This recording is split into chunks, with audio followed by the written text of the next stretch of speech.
Hello, I'm Michelle, I am the 360 gal, and we are touring SV Seeker today.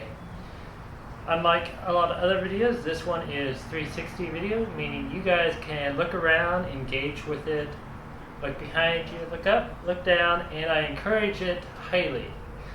If you see little degree markers show up on the screen, you can look down and kind of figure out where it lines up with and look that directions. These are entirely interactive content, and you guys are sitting at the helm, or the steering wheel, I believe is the correct term, and enjoy. Also, don't forget to like, subscribe, and ring that bell. If you don't know what that means, it means you click after you hit the subscribe, you hit the bell, and you move it over and make sure it rings to all notifications.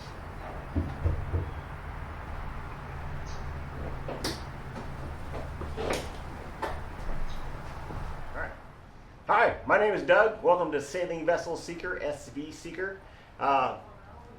This one goes back with me for a while because what did you work on when you were on the boat? The porthole covers. Porthole covers. Sanding them off, and then that one that I sanded a little bit too much on.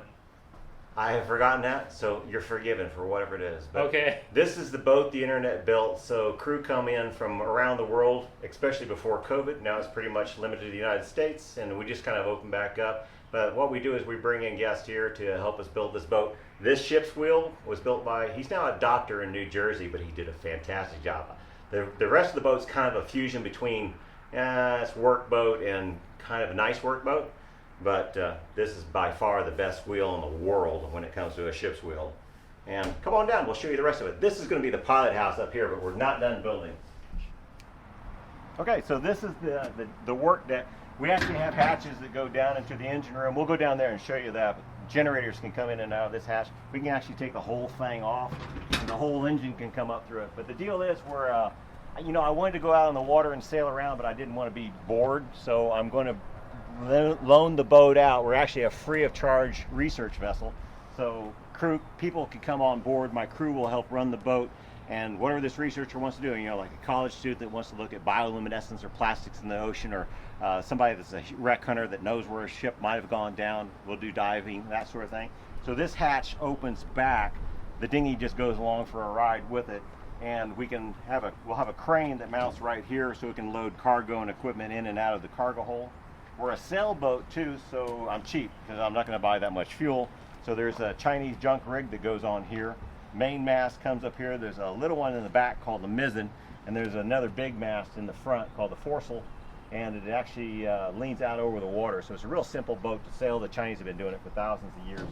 This is just a deck locker, but it's also a bathtub. We actually have it plumbed up for our freshwater system. We can fill it up with water.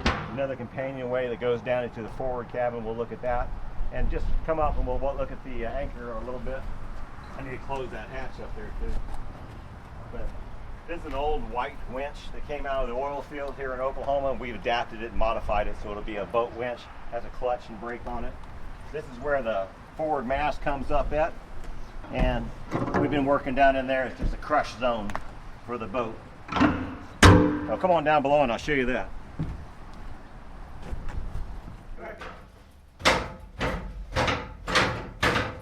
So down below here, this is the cargo hold. So if you're a researcher, this is your area of the boat to set your equipment into.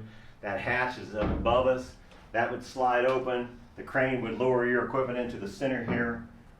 Where these pipes are is where the main mast will come down, and those are fuel tank vents and hydraulic lines and high pressure air. And then all of our electrics are already in. But we can set and bolt anything to the floor here if you look. Now, we're doing DC wiring, so that's why all this mess is out here. But look at these tiles, and these are tiles that we had engraved. In fact, this is a quote from the Little Princess on this one.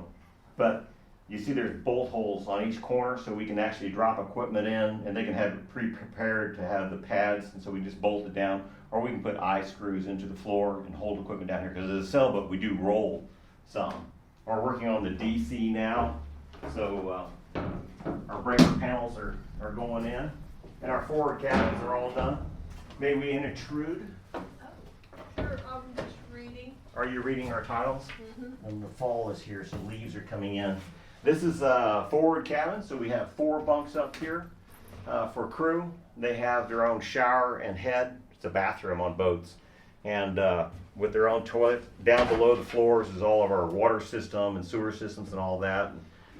Lighting is all above. Everything is exposed on the wall. And the reason that's done is we're not a yacht. So if we need to make a modification, it's right there. If we need to fix a problem, everything's out in view where you can see it. So it's easy to get to and easy to, okay, this is what we need to do, and we run another pipe over here. Because we can modify the boat, that makes us really flexible. So if you come on board and you need, 12 volt or 24 volt DC for some piece of equipment in the cargo hold, it's an easy thing for us to drop a new breaker in and power you up or whatever you need. This is that companionway that comes in the front, and it actually has a lift that's it's just a winch that's on the back side that can make this platform go up and down. So if you break your leg, we can drop you on the platform up here, lower you down, and throw you back into your bunk.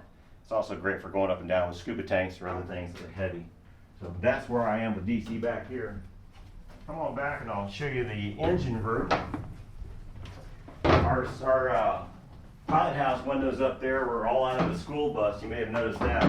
And we took an engine out of the school bus too. And that was powers the boat. So we have a Cummins 5.9, which is a 6-cylinder diesel engine.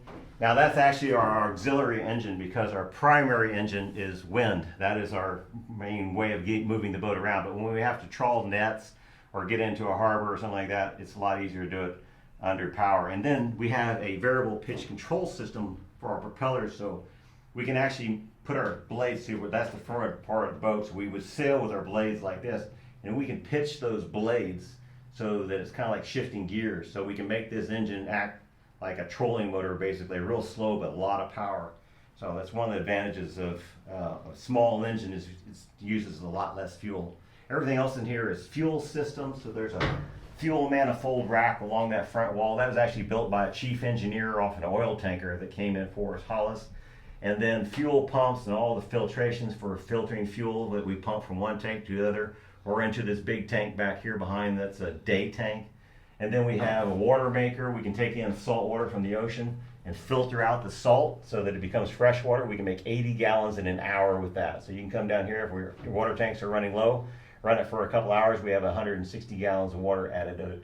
Those 2 white boxes are inverters.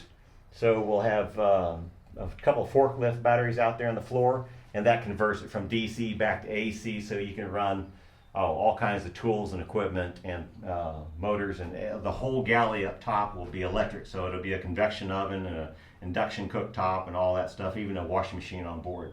So that powers that. And then the batteries are charged from solar panels that we'll put up on the top of the pilot house. And then of course we have, not in here right now, but on top of the main engine there's a 10K generator, and then back here there's an 8K generator. And the main engine and this smaller one can actually make hydraulic force too, so they have pumps on them that we can engage. And then there's a couple of electric pumps underneath the floors in here that can make hydraulic force too. That lets us run the crane, the anchor winch, lower and raise the small tender. It's another boat that hangs off the back of this one. So all kinds of systems in here. And the reason why it's there is because I get a lot of help from a lot of great people with good ideas and skills. And this is the aft cabin. Sometimes called the master cabin, where I sleep on the boat. Actually, I'll sleep wherever, just wherever. There's no real, the way we'll work the boat is volunteer crew come on board, and they could stay on board for, a few days to a few months. It just depends on what work we're trying to get done for whoever researchers on board.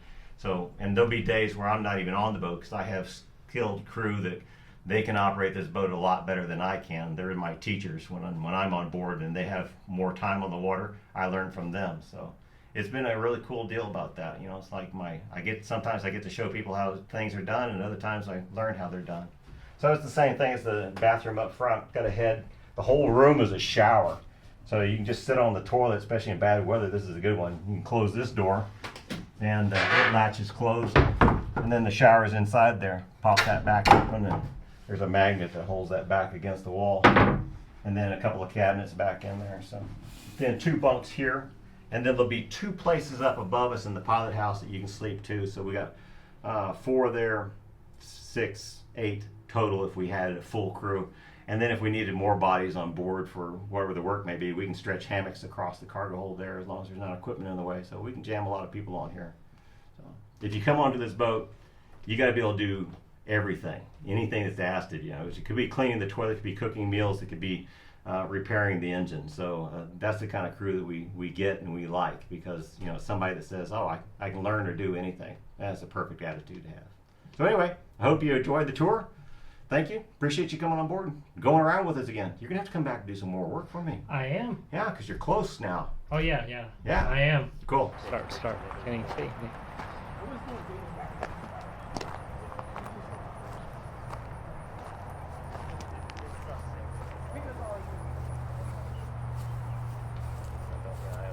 Look at this. He's getting it ready to move. Semi-hitch pin in there. Well, maybe mine was Sacrificed one of his gantry cranes to do it. And really look, it is floating on wheels. So actually he has a mobile home now. A huge giant mobile home, but he still has one. But we're going to do a tour of this today. Checking out the inside and seeing everything going on. Look at that. Water lines to the black and rusty color spot. I think that's where the water line is.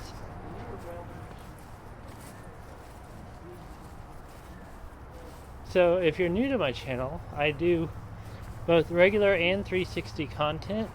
Meaning if you're watching on this camera right here, you can use the WSAD keys to look around, use your mouse, move your phone, however you need to navigate it. It depends on your device on how it navigates, but you get to interact, you guys get to look around, you guys get to come with me. So sit back, enjoy. Oh, that's cool. You have seahorses up there. And yeah. This is a single tour of SV Seeker as of whatever day this is. It'll be dated down below. I'm just amazed that he actually got it up off the ground now.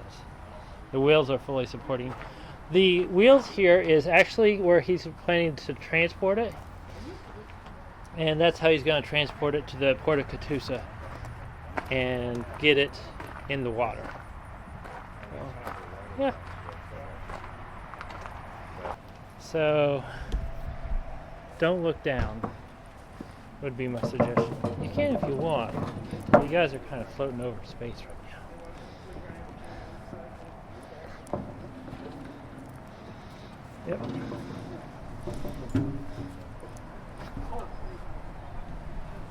And watch your head.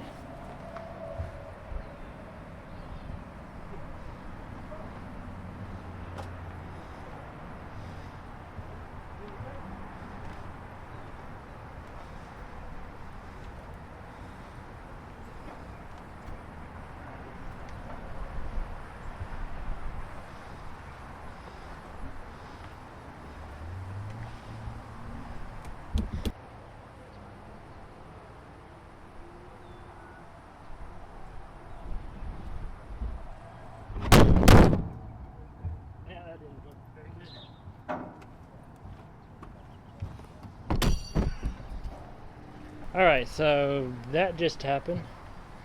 That is a new scratch on my lens. And on that, I should know better than to leave the camera by itself in Oklahoma. Anyhow, so this area over here, you'll probably see a blurry spot. I'll try to move the camera around so you guys can see more of it. But that's there. That happened. Sucks. Oh well, it is what it is.